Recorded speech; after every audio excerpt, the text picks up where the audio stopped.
Simon here from HobbyKing.com. Today I've got two products to show you from Immersion RC. It's the Tramp HV 5.8 video transmitter and also the Touch and Go race wand. Now, just going back a little bit, the first time I saw these in action was in France at the HobbyKing FPV air show.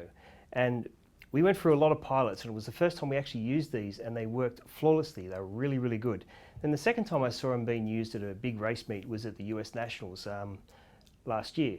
And again, they worked very, very well.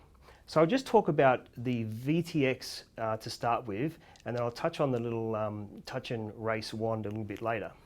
So the VTX we have in three different versions. So there's an international version, a US version, and an EU version. Now the US and EU version have some restricted channels, which has been taken out. The international version has the complete platter of channels. The VTX is a switchable power output. So it goes from 25, 200, 350 and 600 milliwatt. Then there's also the 1 milliwatt, which is the race mode or pit mode that you would use at a race meet that you were out when they were using the touch and go wands. Now this VTX is extremely small. The length of the unit is 32 millimeters by 14 millimeters wide by only 5 millimeters high. And super light, comes in at around 12 grams. And that's with the plugs and the NFC chip and everything attached. So really, really lightweight VTX. Now you'll notice on this VTX it has a little extension board here. Now that's a little NFC chip. Now that gets mounted inside the quad, and with the race wand you can actually change the power output then the channels by simply just setting this, and I'll show you this a little bit later in the video, setting this up and then putting this close to this little chip here, and then that will actually change the selections for you without powering up the quad. Another good feature of this Tramp is all the wires are silicon wires. So when you're working with these wires and soldering them, it's really, really easy to work with and they won't be burning back the insulation. The input power is from 6 to 18 volts, but Immersion RC say it's best not to power these through a regulator and just run them straight off the LiPo batteries, because there is filtering inside the VTX itself. Now, as you can see on here, it's a little fly lead with an SMA plug, so that's to attach your antenna to when you have it mounted inside the quad. Now, a little bit hard to see here, but on the side there actually is a little push button with a little LED on it. You can set it up, the VTX, with this little plug, but it's not recommended, but you can do it without the wand. There is an emergency mode, so if you're at a race meet, what they would do is the race director would actually put this into a pit mode, and then when you powered it on, it would go to a 1 milliwatt, and then you would come up to your pre-pound of racing, and then they would wand with the correct channel that you need to be on and the correct power output. And then when you go and race, you can then go and fly. And then when you depower it and then power back up, it goes back to this pit mode, which is the 1 milliwatt. Then what you would do at the end of the race meet, you would actually go back to the race director and they would wand it again, so it would open it up, so it would take it out of that pit mode. Now, if you did forget to take this out of the race mode and you went home and then you forgot about it, there is a manual operation which is called the emergency unlock button.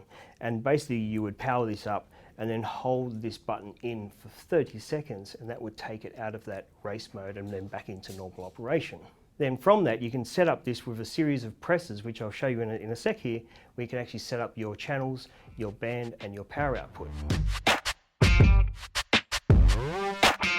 Now I have this VTX now all plugged up. I've put an antenna on it.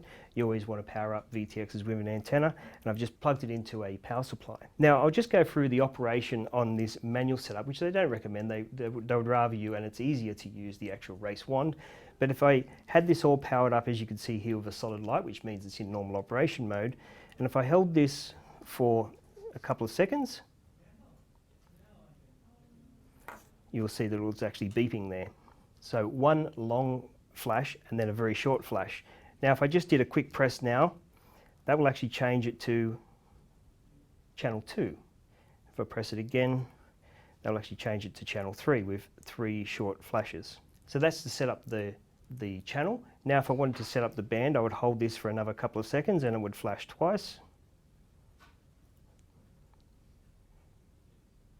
So 2 long flashes and then 1 short flash. This is now changing the bands. So the bands would go from F, R, E, B and A. So when I'm happy with that, that's on the Immersion F band. And then if I press and hold this again, it's now going to have 3 long blinks. So this is now setting up the power mode. So 3 long blinks and 1 short blink, which means it's actually now on 25 milliwatts. It's on the lowest setting. If I pressed it again, it would go from 25 to 200, and then from 350 up to 600, and go back again and cycle through the power. Then to get out of this mode, I just hold this again for a long press, and then the solid light will be back on. So this is now in normal operation with the parameters that you've just set up. Now, where the wand comes into play, if you wanted to have this, if you're flying with some friends down the park and you're always constantly changing channels and things like that, you would have this wand. So instead of going through that whole process, and quite hard when it's actually inside the quad, you would just power this up, and I go to fly here and go to the right and set frequency.